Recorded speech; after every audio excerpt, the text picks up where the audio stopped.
Welcome learners to the SWAYAM portal. I am Nakhat Nasreen from Department of Education, Aligarh Muslim University. My area of research is environmental education and education technology.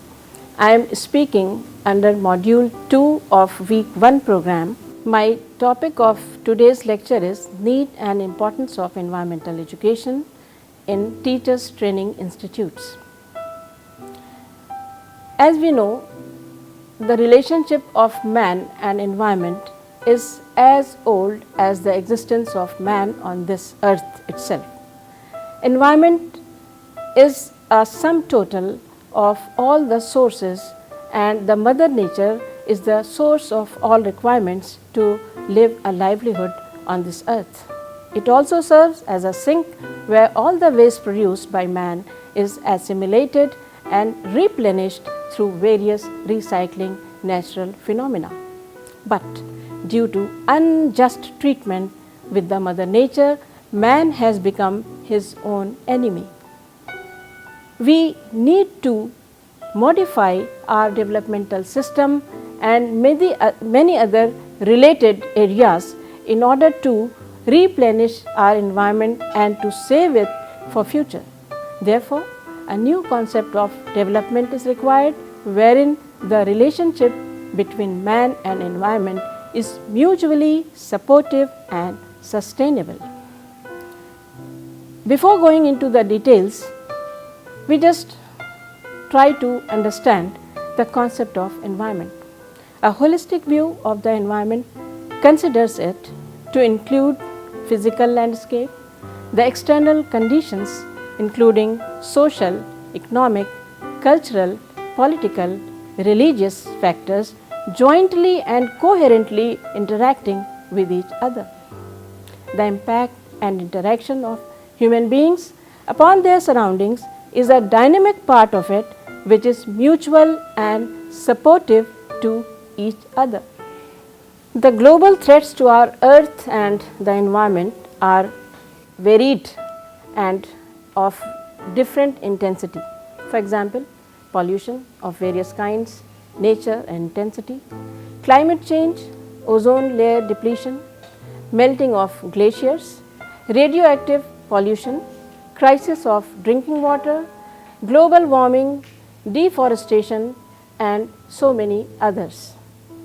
Other global threats to our environment are pollution, deforestation and wildlife destruction, floods and drought, greenhouse effect, health hazards, poverty, illiteracy, child labor, disturbed ecosystems, radioactive pollution, extinction of flora and fauna and so many other such problems.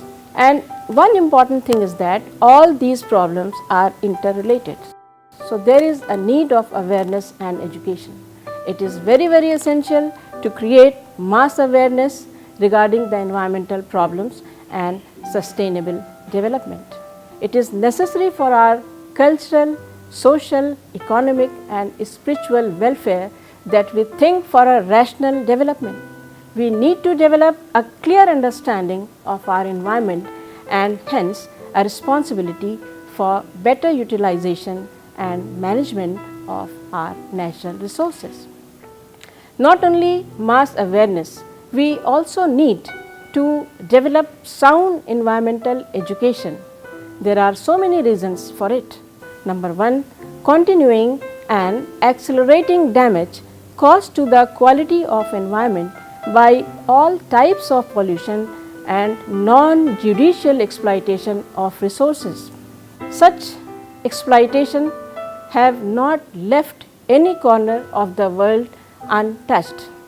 Violation of human rights, so much so that the condition of man, his well-being and dignity is in danger.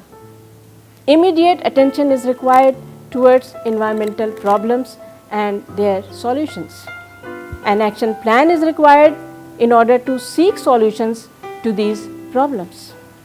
New rules and regulations are required by the nations for solving problems in their countries. As we know, problems vary from country to country, from region to region, and from locality to locality. So, it is the responsibility of the government that it seeks solutions to these problems through law, rules and regulations. So far as education is concerned, a new curriculum framework is required in education systems at all levels of learning, both informal and non-formal, adult and continuing systems of education also require revision. New methods and techniques of learning are required. Environment-friendly techniques are needed in industrial and economic sectors.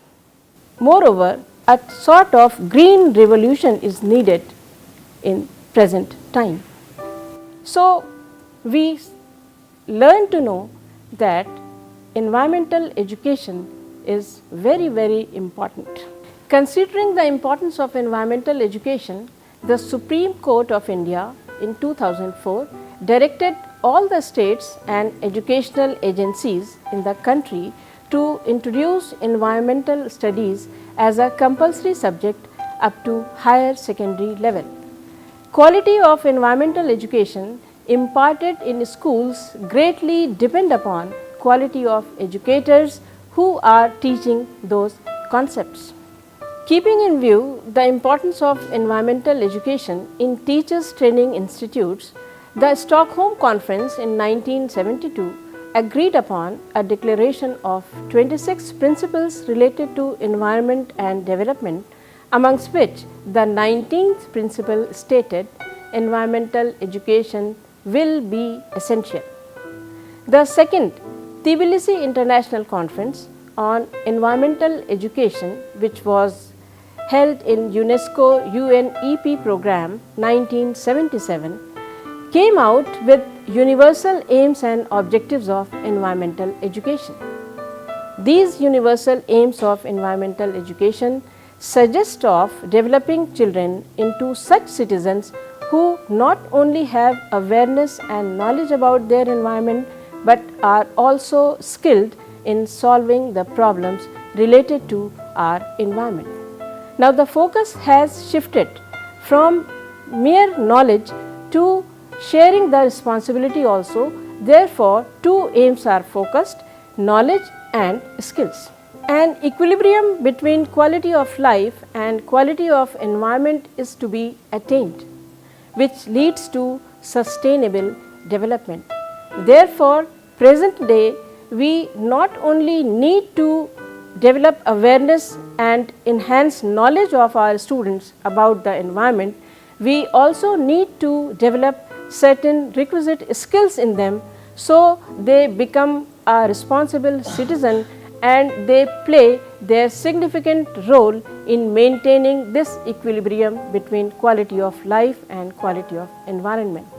As shown in this figure, quality of life and quality of human environment are interdependent upon each other. In order to develop, we need to exploit our environment, we need to use the resources, but at the same time we need to sustain these resources also.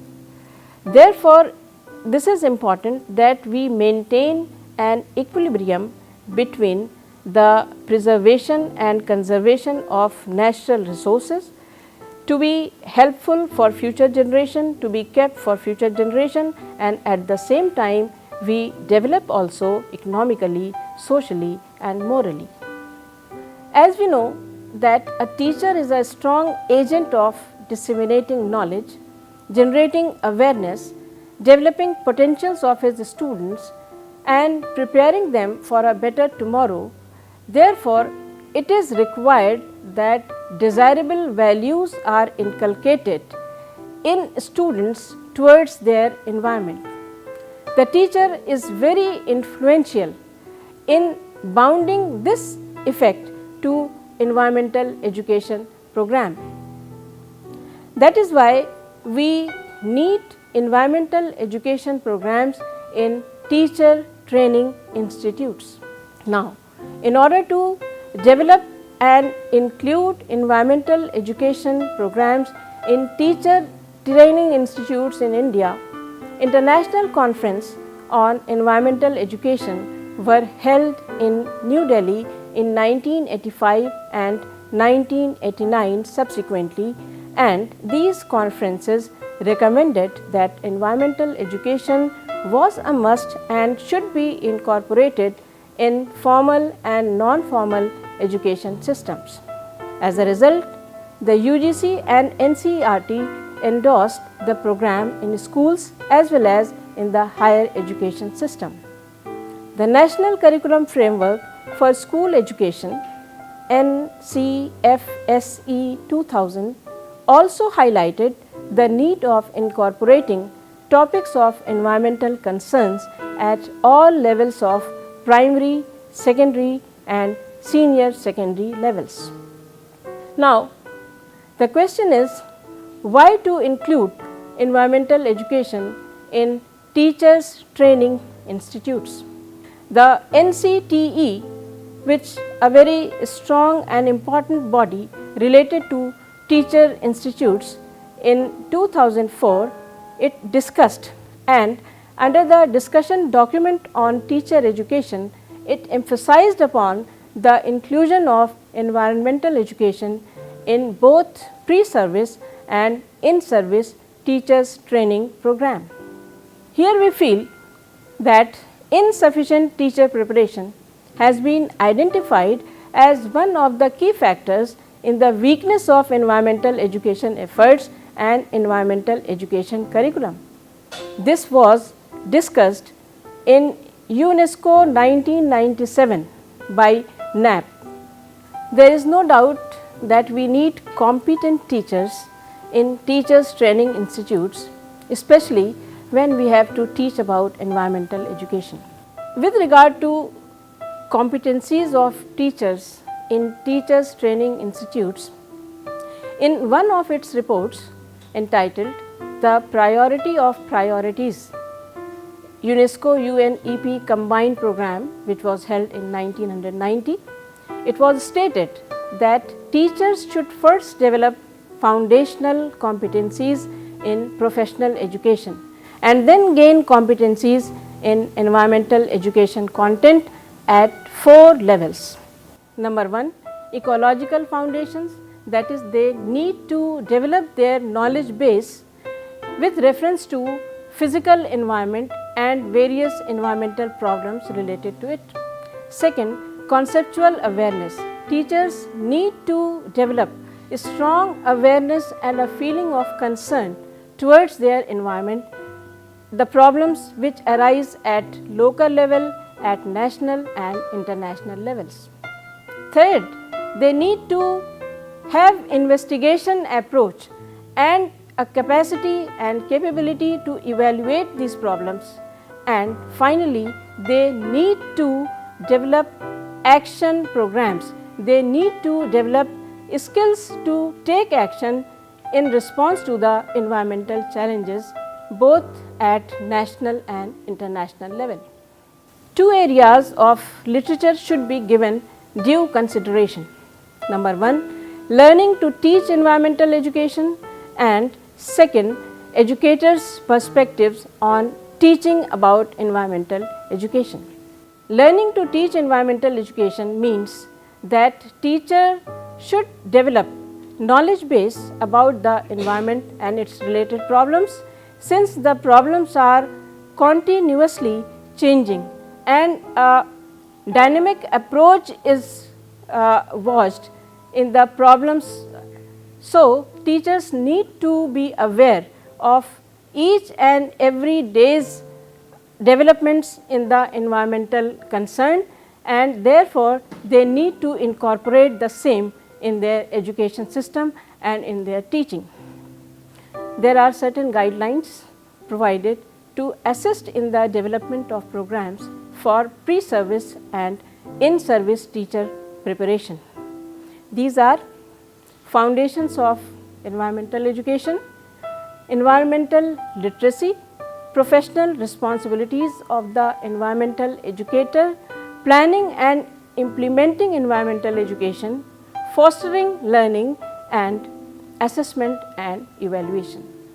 If we ponder over all these situations, we will definitely come across with some solutions of our multifaceted environmental problems, and we as well as our students will behave in a positive way to save our Mother Nature. Thank you for patient listening.